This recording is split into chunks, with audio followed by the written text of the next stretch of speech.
Okay, so sorry, I forgot to set this up here.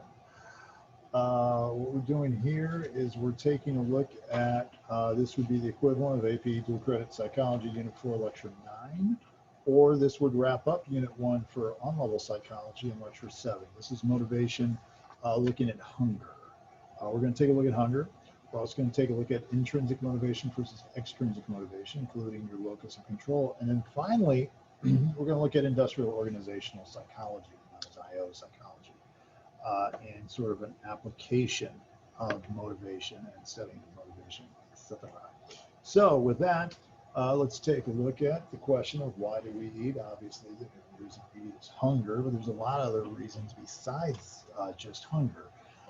There's the social situations. We're going out with friends. It's time to eat. It's family dinner. It's time to eat with your family. All those other things that sort of go along with it. There's the stress that goes along with eating. I've got the extra anxiety, which makes my heart beat faster. I need the energy for that. Distract me from other issues. Depression for some people. But again, let's be careful with this, because anxiety and depression are not necessarily like obesity. It's not because of anxiety and depression. Let me put it to you that way. You could have some people who have depression that won't eat, or anxiety that won't eat. People with anorexia, anxiety about the way their body looks, whatever, which is a big misrepresentation of what the real situation is. But that could be a reason. The food tastes good. It's delicious. So we're satisfying that need. That could be a reason to eat. The food's there, pumpkin spice season. When am I going to have pumpkin pie besides Thanksgiving? So you sort of want to indulge in that particular moment because of the availability of food as well. But usually, if we were smart as humans, not always the case, we would listen to our body, because again, our body is going for homeostasis. We've got this built-in regulatory system that we should eat when we're hungry, and then we should only eat until we're no longer hungry. But a lot of us eat until we are full, which is an extreme, because now you're going to the extreme other side. We should just eat until we're no longer hungry. I don't. When I go to sleep, I sleep until I'm no longer tired. I don't sleep I don't hibernate for days. When I put on if I'm cold, I'll put on a sweater. I'm not going to put on 52 sweaters to where I'm sweating. But food, we tend to be a little bit different. Food, there's a lot of psychological things that go on with that. Now, again, if we just simply listen to our hunger, we would do what Cannon and Washburn did about 108 years ago in their study of listening to these biological cues. Does our stomach know when it's time to eat? So when Cannon and Washburn did this study, one of them drew the short straw, I think it was Washburn. And as a result, he had to swallow a balloon. So a balloon go down his gullet into his stomach. And the reason for that balloon was it was going to read pangs in his stomach grumbling, whatever. But what he would also do is push his finger every time he felt hungry. Every time I feel hungry, I'm going to push my finger. And then what they did was they tried to match up with how many times he pushed his finger versus his stomach making these contractions. And what they basically discovered was the body's pretty good about telling you when you're hungry, and then the brain has its own sort of opinion on when it's hungry, and these two don't always necessarily match up. There's what's known as glucostatic theory. The glucostatic theory, sorry about that, is where we listen to the body. We listen to our blood sugar energy. What happens is in the endocrine system, which is connected to the hypothalamus is the want center, and that's connected to the pituitary gland. And what the pituitary gland does from the hypothalamus is it sends out a message throughout the rest of the body, and it's a barometer, and it sees, do I have enough food? What is my blood sugar? If you're diabetic, you need to check your own blood sugar, but our hypothalamus checks it for us.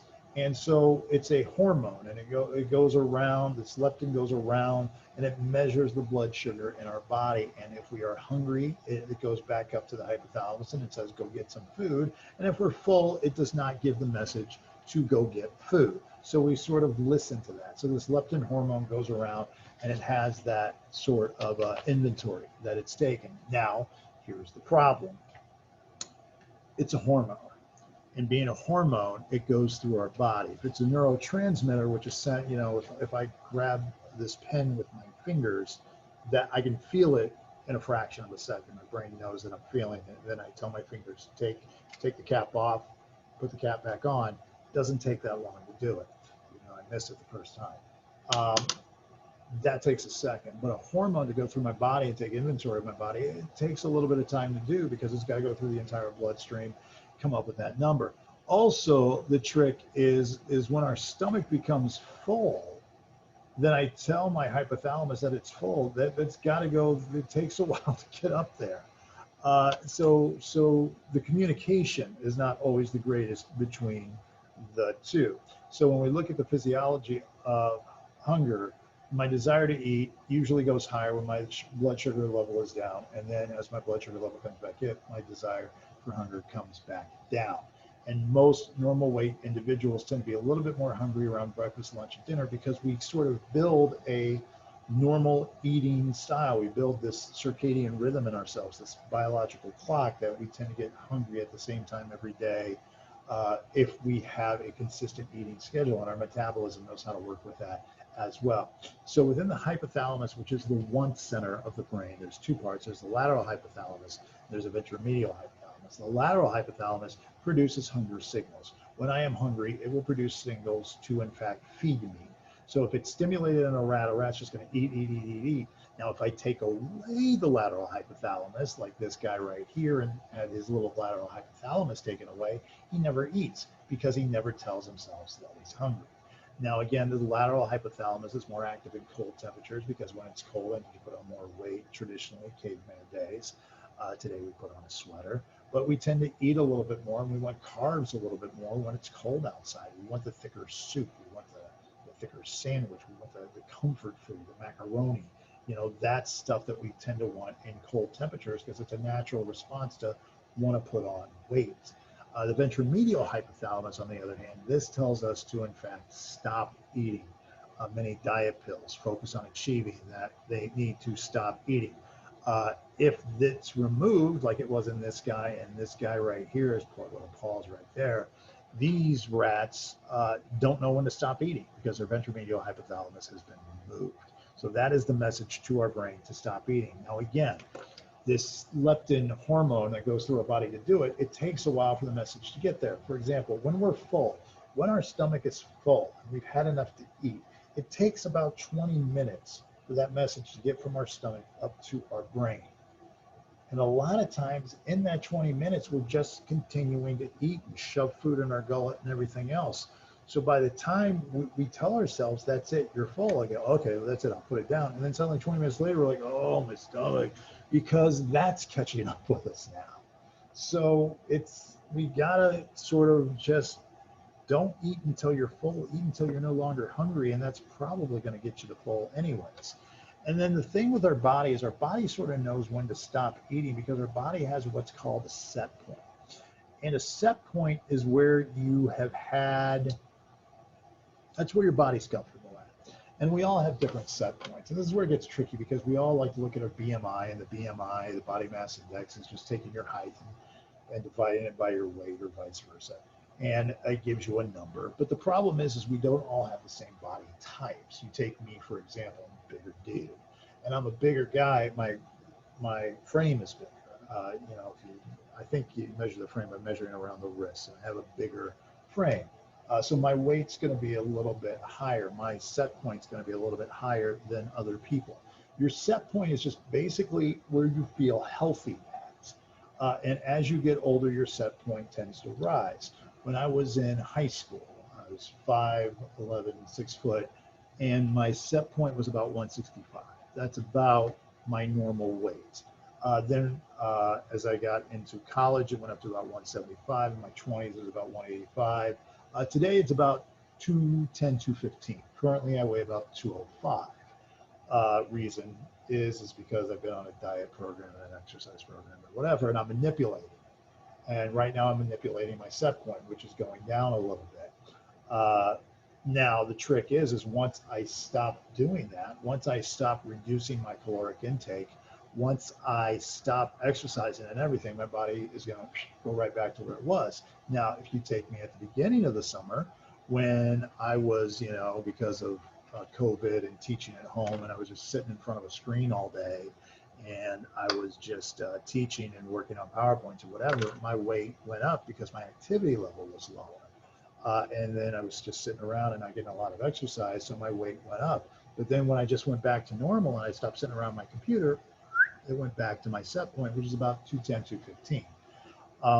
And again, now I'm at 208, 206, and I'm just going to keep going down for a while and just see for fun. But as soon as I stop that manipulation and I just go back to eating the way I normally eat and exercising the way I would normally exercise, it's going to go right back to my set point. And that's the point where I feel healthiest at. So again, you can work out, go to the gym, do all those other things, but that's why we yo-yo. Is because sometimes we're producing a physical us that isn't necessarily there. You got the kid who's a little bit underweight who tries to put on weight, tries to put on weight, tries to put on weight. My son Teddy's going through that right now, where he's taking the supplements and the extra protein and he's working out all the time. But as soon as he stops doing that, it's where it's going to go right back down. And as we get older, our set point tends to go up and go up and go up because our metabolism tends to slow down. So again, you can try to manipulate it all you want. I want to lose weight. It's more about your lifestyle, your overall lifestyle, as long as you're willing to change the lifestyle, because you are who you are. And in the same way that we get hair color and we get skin tone and we get temperament from our parents, we also get fat cells. We also get metabolism. So it's the DNA that is passed on to us. And then you sort of make what you can with it. You take my physique, it's very much like my father. I'm just a bigger guy. And that's sort of what it is. I have a bigger frame. So again, the metabolism is our body's ability to take the food and burn it into energy. And as you get older, your metabolism slows down.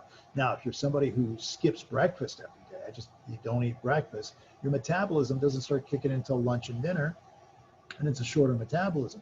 Eating something for breakfast sort of gets the body going and keeps your metabolism more active throughout the day. Now, again, I know there's a bunch of fads like fasting and temporary fasting and 3-day fasting and whatever. I'm not a dietitian or anything else like that, but what it does is it sort of keeps your metabolism in flex, and not sure if that's necessarily the greatest thing in the world. But again, you want that breakfast because study after study after study shows those who consume more calories tend to have better grades than those that skip breakfast tend to have worse grades. Also, we're in a better mood when we eat. We just feel good when we eat. Not that I'm here to tell you how to manipulate your parents, but when we eat, we're happier. So when you go to the movies, you want to nosh on something. We tend to be a little bit happier. Here they gave people studies. Do you believe in this side or that side? More money for government money for a cure for cancer, armed forces go to the moon, or the effectiveness of three-dimensional movies. One group was asked to read the argument. Did you agree or disagree with it? How flexible were you? How influenced were you by the group's presentation? And then here's where they were in the little maroon. But when these other groups were brought in and they said, here's the argument paper, and also here's a snack. Notice the snack made them much more agreeable. We're just happier when we eat. We're more agreeable when we eat.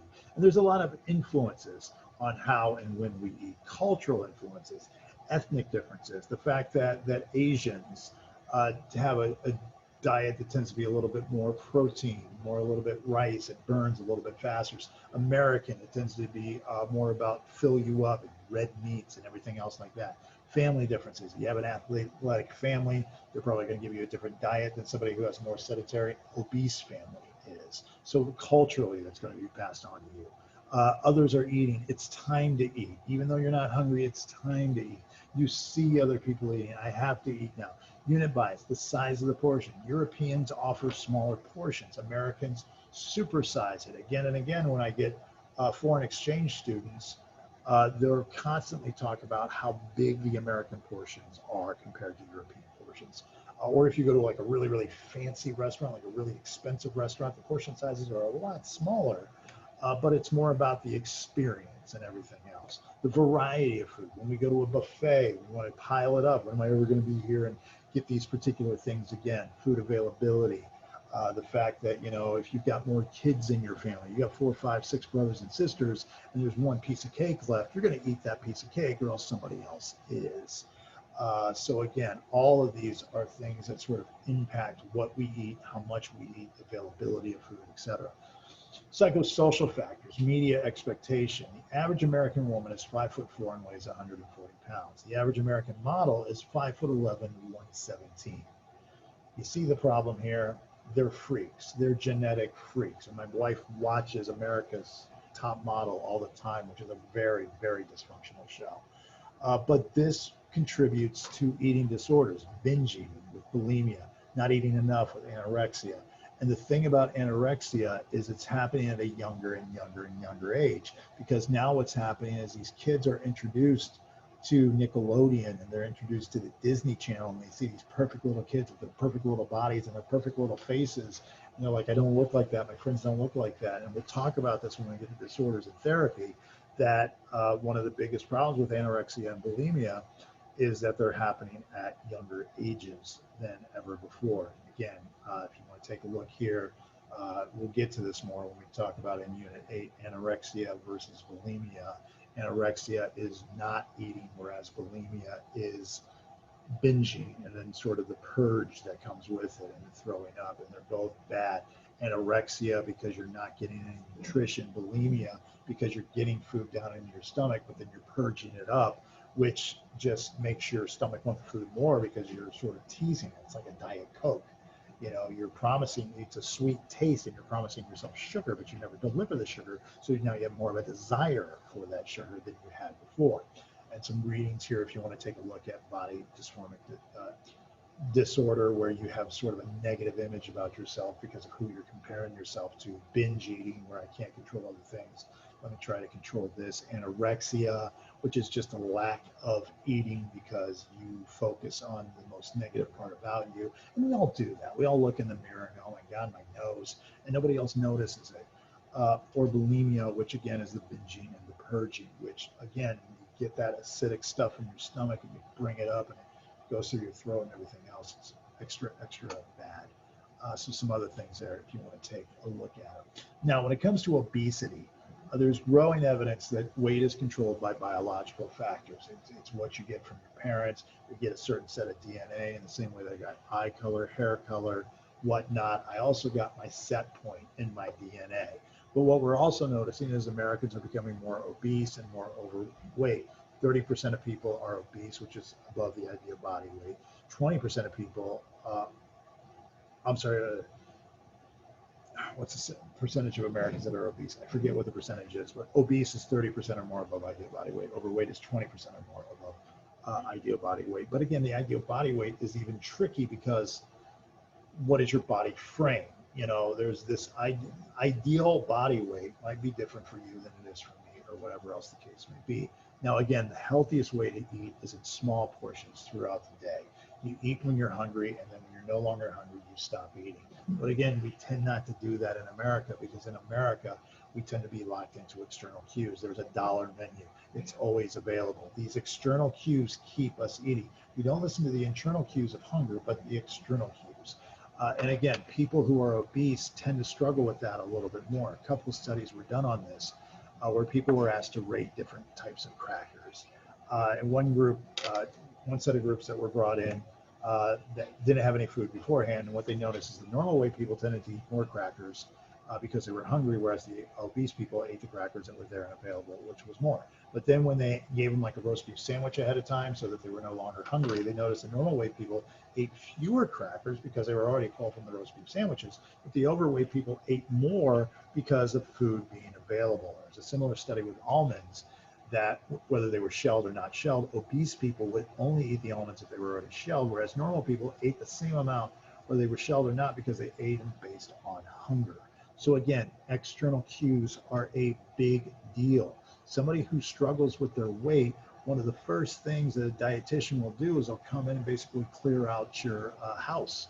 They'll go to your cupboard. They'll go to your little pantry.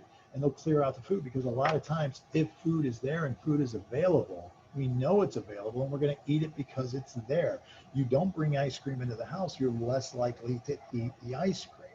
Whereas somebody who struggles with their weight, it's more because of external cues. It's there. You know, you're driving home at 10 o'clock at night and everything's fine. You just saw the movie's fantastic. When you go home and go to sleep, what is that? The glow of McDonald's, da da da da da, and suddenly you're hungry. There's Whataburger. Oh, now I'm hungry. You're not hungry. It's just that you saw that sign, and it's that reward of the fatty food and everything else. Normal weight people listen to internal cues. But again, obesity, it's external cues. It's lower levels of exercise. It's bigger portion size. It's cheaper food. And the cheaper food tends to be fattier food. And so it's even worse for us. And then these are also people who tend to be poor and tend to be stressed a lot more as well. Some statistics there will show you with BMI, and the least developed countries have lower problems with being overweight. It's the more developed countries that have more of an obesity issue. Because of the availability of food, and some more things there on obesity as well. Now, achievement motivation. What is our desire to achieve? A desire for a significant accomplishment, that is achievement. I want to hit certain levels. I want to get to a certain education. I want to do these certain things. And some people have an incredible need for achievement. They'll set challenging goals and persist to achieve them and everything else. People who are high achievers are more likely to be entrepreneurs. They're less artistically sensitive, less likely to value intimacy, because I got to score, I got to win, I got to go. And they also tend to stress a lot more as well. Now, achievement has a lot to do with your self-efficacy as well. Self-efficacy is basically how much do I control my situation. That's your self-efficacy. And if you have what is called an internal locus of control, you believe what you do matters. You feel like you're in control of the situation. I make things happen. You know, life is a river that you're going down and you're in a canoe, but if you've got an internal locus of control, you're going to take that oar, you're going to put it in the water. Because yes, life is moving, but I'm going to control where I go. External locus of control is someone that thinks, hey, no matter what I do, it doesn't matter. You know, why even try? They're all out to get me. These are people who believe in conspiracy theories, the Illuminati or QAnon or whatever is going on now. It doesn't matter who you vote for because all politicians are corrupt. You know, that's an external locus of control. Why even try? Why even do anything? It's just all bad anyways. Those people tend to be less successful because they don't think what they do matters. We also have two types of motivations, the way we cognitively think of things. Intrinsic motivation versus extrinsic motivation. Intrinsic motivation means that I want to be successful for me. I want to do it because I want it. That's intrinsic motivation. It's personally rewarding to me. I get a kick out of it. It makes me happier. That's intrinsic motivation, things that you can control. Extrinsic motivation are things that you cannot control. Okay, so I'm going to do these things to take care of other people. I need to get good grades because my parents want me to get good grades. That's extrinsic motivation. I want to get into this college, intrinsic motivation, but this college requires these grades, so I got to get those grades. Extrinsic, because the college requires it. Extrinsic motivation. But also extrinsic motivation can be within you as well, because my need to breathe. I can't control that. I can't negotiate that. That's extrinsic motivation. I need to go to the bathroom. I need to eat. Those are extrinsic motivations. So life is a series of intrinsic and extrinsic motivation. But what we want to try to do is get as much intrinsic motivation as possible, because more intrinsic motivation is healthier, because I can reset my goals. I'm in control of my goals. Extrinsic motivation, somebody else is in charge of my goals. And a lot of times, even with a single act, we're satisfying both intrinsic and extrinsic at the same time. So simultaneously, they're both going on. For example, if my friends ask me out to dinner, okay, it could be intrinsic because I want to see my friends, and it also could be intrinsic because I enjoy the taste of the food, but it could be extrinsic because I need to satisfy my hunger, and it could be extrinsic because I want to satisfy my friends' need to see me. So very rarely is something simply intrinsic or extrinsic. A lot of times it's a combination of both, but you want to have as much intrinsic as possible. Some other examples of it right there, if you'd like to pause. The over-justification effect. One thing that your counselors will say to you sometimes, sorry, I have an extrinsic need of thirst. One thing that your counselors may say to you is find something that you love to do, worry, focus, Now we're back. Find something that you love to do and then see if you can do it for a living. And I'm here to tell you that that might be the worst advice anybody could ever give you. Because if you take something you love to do and then you start doing it for a living, one of the problems is you may lose some of that love. For example, decide I like to bake, so I'm going to open up a bakery. Well, the problem with opening up the bakery is now I've got to bake what other people want me to bake. It's not necessarily what I like, it's what other people want. And then suddenly, whether or not I bake a cake or not, it's not for my enjoyment and satisfaction, it's to serve others, so I get paid, so my rent's taken care of, so I can meet my payroll and all these other things. So sometimes we need to take what we love to do and just enjoy it and do it for fun. Okay, I'm going to work on the focus right here. Focus, refocus, there we go. For example, you get a kid who's an athlete and he's playing football because he likes to play football, or baseball because he likes to play baseball, but then he gets pretty good at it and the parents put him on a travel team, and now whether or not he gets a scholarship and whether the team wins, and now it becomes stressful. You know, sometimes we need to do things just for fun. There's a little study that was done right here of kids playing with markers. One group of kids will said, here's a bunch of markers, draw me a picture and I'll give you 50 cents. So they expected a reward. These kids just said, here's some markers to play with. And, oh, that's nice. Here's 50 cents. And they continue to play with it. Oh, this is fun. And I was doing it for fun, but I got paid for it as well. These guys, as soon as they got paid, stopped playing with the markers. These guys never got any rewards, just played with the markers. So sometimes an expected reward takes the joy out of something. And that's what's known as the over-justification effect. Fears that we have when it comes to motivation, the fear of failure. The fear of failure. Because we are our own PR department and we don't think that we can make mistakes. So a lot of times we'll choose easier tasks to assure our success, or very difficult tasks so we can blame the failure on the task itself. Because it can't be my fault. I can't be wrong. It can't be my issue, because we got to live with ourselves. So a lot of times what we'll do is we'll project, or we'll displace, and we'll put it on other things. For example, you play a piano and you're terrible at it, or you quit your piano lessons and then you'll blame something else. Oh, well, I had a terrible piano teacher. I had a terrible piano. I didn't have time to practice because of all these other things. It's not my fault. Maybe you just suck at the piano. You know, the kid who screws up in the video game. Oh, my controller, this controller sucks. Maybe you suck. But instead of you taking the responsibility that you could actually be bad, you blame something else because it couldn't possibly be me. The coach didn't prepare us. The teacher didn't teach us this. Whatever. You got the poor grade on the test. It was a biased test. It was a racist test.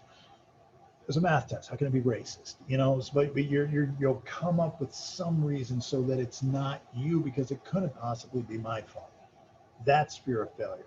And what's really interesting about somebody with a fear of failure is they'll actually set themselves up for failure. And again, take the difficult task. Given a choice between three puzzles, if I give somebody with a fear of failure, and they got a choice between three puzzles, one that's very, very simple, one that's, it's kind of hard, but you could do it, and then one that's almost impossible. And I got somebody with a fear of failure, guess which one they're going to choose? Almost impossible. Why? Because they could blame the puzzle. If I choose the very easy one and I don't get it right, then I look like an idiot. Kind of hard can't be done, but some people can do it. I'll look like an idiot. But extremely difficult, well, no one can do it. Well, nobody can do it. And again, that's why some people will get in a relationship that's doomed from the start, because that way they can just blame the relationship. They can just blame the situation, and they'll set themselves up for failure. You know, dating the person out of your league, or whatever the case may be, taking the job that's too difficult. So eventually you can blame something else and it's not your fault. You know, that's a fear of failure. On the other side of the equation, though, we have what's called a fear of success. Because once I hit a level of success, the question is, can I maintain that? Back in 1970, they did a study of men and women that were in medical school, and they asked them to finish this little story. After first term finals, John finds himself at the top of his medical school class, or Anne finds herself at the top of her medical school class. When asked to finish the story, 90% of men wrote a positive story about John. John went on to graduate, first in his class, did his internship, became chief surgeon, and then opened up his own practice and retired early. But when women were asked to write the same story, 65% of them wrote a story of doom for Anne. Why? Because women going to med school back in 1970 wasn't that likely to happen. You know, when you take a look at the number of lawyers and doctors today compared to back in 1970, there's many, many more today, almost 3-4 times more. So the fact that a woman was studying this stuff, you know, that's as good as it got. Top of the med school, it's when's the other shoe going to drop? And that's somebody with a fear of success. When you become this kid on America's Got Talent and you win it at 9, what's next? When you're Justin Bieber, Miley Cyrus, any of these kids on Disney, are you going to be able to maintain that, or is it just a shh? And that's a fear of success. Can I maintain it? It's somebody that's in a good relationship. When's it going to go bad? You're too good for me, you know. And this way we sort of set ourselves up for failure. You know, can I maintain this? Can it say it's not the same as it was at the beginning? Just enjoy it. Just enjoy it. But study after study shows both men and women have very similar fears of success. You can't accept it. When's it going to go bad? When's the other shoe going to drop? It doesn't have to. So some other things there you can see on motivation. Last thing we need to cover here, industrial organizational psychology. This is taking motivation and putting it into practice. Schools, businesses, factories, whatever, they'll hire consultants to come into their business and basically say, what do I have to do to my people to get them to motivate? So what an IO psychologist does is they come in, they see what's motivating these particular people, what would be better, giving them a title or giving them more money. You know, a lot of people, I just want more money, pay me more and I'll work harder. You know, you take Stanley from the office, just wants money. Or you take Dwight from the office and he wants the title. I want to be assistant to the regional manager. I want 2 plaques instead of 1 plaque. That's going to satisfy me. So prestige or something is going to be more important. So an IO psychologist, their job is to come in and see what it takes to motivate these people. Now, you've got 2 different theories when it comes to people motivation. Theory X managers basically assumes everybody's lazy, and that the only way you can motivate them is extrinsically through money. Okay, so everything has to be directed from above and you get them through money. The theory Y manager on the other side thinks that people aren't necessarily motivated by money, they're motivated by responsibility. Give them control, give them power, give them status. That's what's going to get things done. And that's the idea behind the theory Y manager. But again, sometimes you got to have an appreciation and look at why these people are doing these things. This is why a lot of times players who were like great players, like a LeBron James or a Kareem Abdul-Jabbar or a Magic Johnson, they're not going to make great coaches because they had that intrinsic drive, that intrinsic motivation, where a lot of times you need that extra kick. So a lot of your greatest coaches were the second string quarterback, the third division center, you know, people who didn't have necessarily that natural talent and was able to get something out of people. So again, IO psychology, theory X, theory Y, a little bit more about it there, how you select the best candidate, manage talent, and you can pause on any of those. All right, so that should wrap up AP Psychology. That should be Unit 4, Lecture 9, and that should wrap up Unit 1 for Psychology L, as that was Lecture 7.